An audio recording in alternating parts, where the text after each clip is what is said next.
De retour dans ce nouveau numéro de C'est-à-dire, toujours en compagnie de Maître Chrysostome Blessy, secrétaire exécutif en charge des élections au PDCI RDA. L'actualité récente du parti est riche. Il y a notamment la convocation de Jean-Louis Billon devant le Conseil de discipline ou encore l'arrestation de Romain Dagaré. Est-ce que vous pouvez nous en dire plus?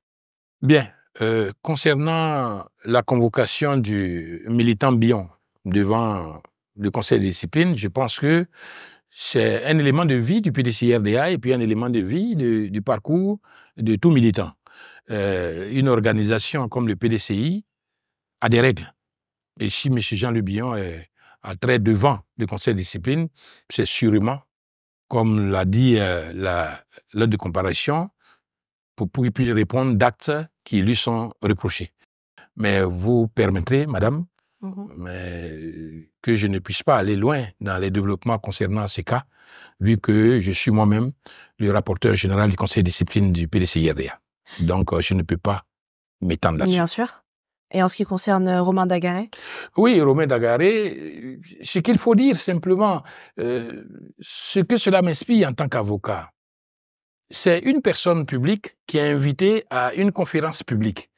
Et les propos qu'il tient, c'est des propos de l'histoire, des faits de la Côte d'Ivoire dont on ne peut pas dire qu'elle n'existe pas. Oui. Il a rapporté ses faits et on ne peut pas dire que rapporter ses faits à l'occasion d'une conférence publique peut conduire à la constitution d'un délit qui serait le délit offense au chef de l'État. Bon, on a été tous frileux, de l'autre côté comme chez nous, mais je pense que la sagesse a visité chacun. Il a été mis sous contrôle judiciaire, ce qui est quand même trop pour quelque chose qui ne constituait pas une infraction. Mais il est bien lorsque sa liberté n'a pas été entravée par cette situation. Aujourd'hui, Maître Blessy, comment évaluez-vous la position actuelle de votre parti, le PDCI-RDA, sur l'échiquier politique ivoirien, notamment face aux autres grands partis dont je ne citerai pas le nom ici? Nous sommes au travail. Le PDCI est au travail. Le PDCI n'est pas le PDCI des grands meetings habituels. Le PDCI, ce n'est pas le PDCI des fanfaronnades habituelles. C'est un parti qui, dans des cadres d'ateliers, de réunions, essaie d'identifier ce qui a manqué hier, ce qui peut être corrigé aujourd'hui pour arriver à l'objectif qui est fixé, qui est la conquête du pouvoir d'État en octobre 2025. Et cela, le PDCI va y arriver. Concernant sa position par rapport aux autres partis politiques, évidemment, nous sommes en train de faire l'entraînement de notre équipe. Il est sûr que de temps en temps, nous regardons à la vidéo les autres équipes, mais cela n'est pas... Oui, c'est pas notre... ça ne nous inquiète pas du tout, nous regardons et nous travaillons plus sur nos joueurs pour aller à ce combat. En parlant d'autres équipes, est-ce que le PDCI-RDA envisage des alliances stratégiques avec d'autres partis ou plutôt d'autres clubs, si on doit rester dans le lexique footballistique? C'est une considération qui arrive trop tôt. Trop tôt. Il est sûr que nous avons des relations amicales avec certains groupes politiques, certains groupements, certains partis politiques, mais d'alliance, il ne s'agit pas de cela actuellement. On ne sait même pas, le PDC ne sait même pas qui est son adversaire. Il y a des personnes qui sont déclarées déjà candidates, ainsi de suite. On ne peut pas faire des alliances, on ne sait même pas à quel combat on s'en va. Voilà, et donc c'est trop tôt. Quelle est la stratégie du parti pour renforcer son ancrage dans les régions où il a perdu, je dirais, quelque peu de son influence ces dernières années et surtout au cours de ces dernières élections? Vous savez, la seule chose que je veux vous dire, il n'y a pas une stratégie particulière parce que ce que nous avons perdu, nous l'avons perdu par la fraude et par rapport à la violence qui a réellement porté une atteinte à l'intégrité des élections. Ce que nous cherchons à faire, c'est de prendre nos dispositions pour que dans tous les bureaux de vote de Côte d'Ivoire, les votes aient lieu de la façon la plus intègre possible pour que ce qui sort des urnes est ce que la majorité aura décidé. Maître Blessy, permettez-moi de revenir sur ce que vous venez de dire. C'est des accusations que vous portez d'une certaine manière. Sur quoi vous vous appuyez? Des accusations pour dire des fraudes? Oui. Des fraudes? Oui. C'est comme si vous ne vivez pas dans ce pays. Si, mais pour nos téléspectateurs, pour les aider à mieux se faire une opinion, je pense qu'il est important que vous rappeliez sur quoi vous vous appuyez pour parler aujourd'hui de fraude. Je je m'appuie souvent sur des données. Vous savez, les plus gros scores du RHTP se font dans le Nord. De l'étude que j'ai faite, les plus gros pourcentages d'anomalies sont au Nord. Vous comprenez ce que je dis? Voilà. Ça explique déjà que certains qui sont dans une situation d'anomalie votent. Et cela, c'est de la faute.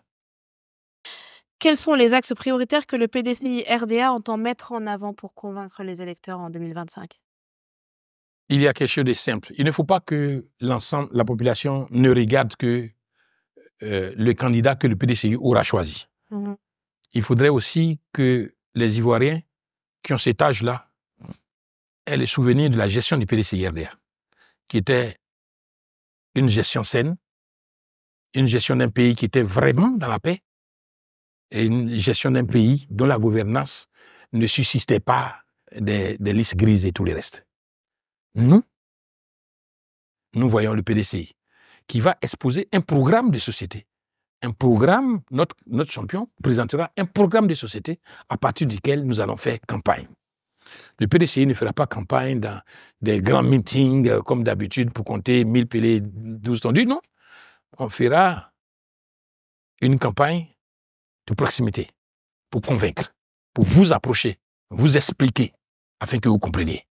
C'est là la stratégie du PDCI, du corps à corps.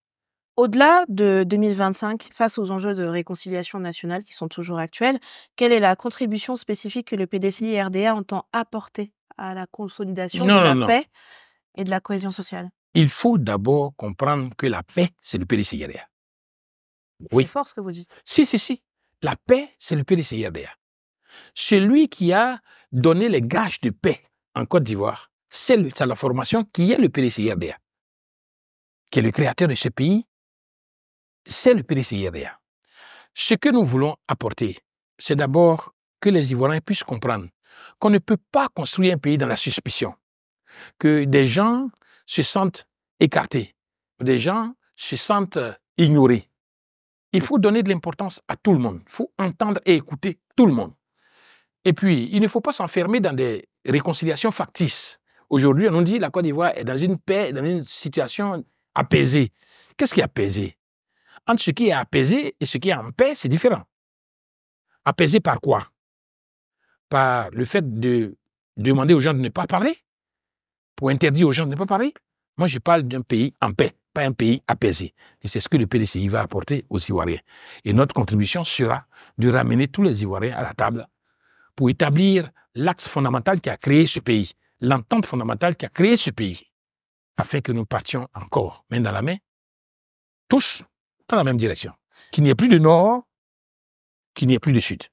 De manière succincte, expliquez-nous le pays en paix tel que vous l'envisagez. Le pays en paix, oui. C'est quand je peux sortir et rentrer chez moi à 4 heures du matin sans qu'il y ait de problème. Le pays en paix, c'est quand il y a des élections et que le vainqueur est appelé par le vaincu pour dire « tu as gagné, félicitations ». Le pays en paix, c'est lorsque des gens, pour leur opinion, ne sont pas embrigadés et embastillés. Le pays en paix, c'est un pays dans lequel je peux, moi, me rendre à l'hôpital lorsqu'on me tend une ordonnance, que j'ai la possibilité par n'importe quel moyen social ou ainsi de suite de pouvoir faire face à cela. Le pays en paix, c'est un pays de tranquillité. Et c'est ce que nous apportons à la Côte d'Ivoire. Maître Blessis, merci d'avoir répondu à nos questions. Je rappelle que vous êtes secrétaire exécutif en charge des élections au PDCI-RDA. Merci à vous, chers téléspectateurs, d'avoir suivi ce nouveau numéro de C'est-à-dire consacré au bilan du PDCI-RDA de la révision de la liste électorale. Merci de suivre l'actualité sur cette info. Cette dernière se poursuit sur cette info et sur cetteinfo.ci.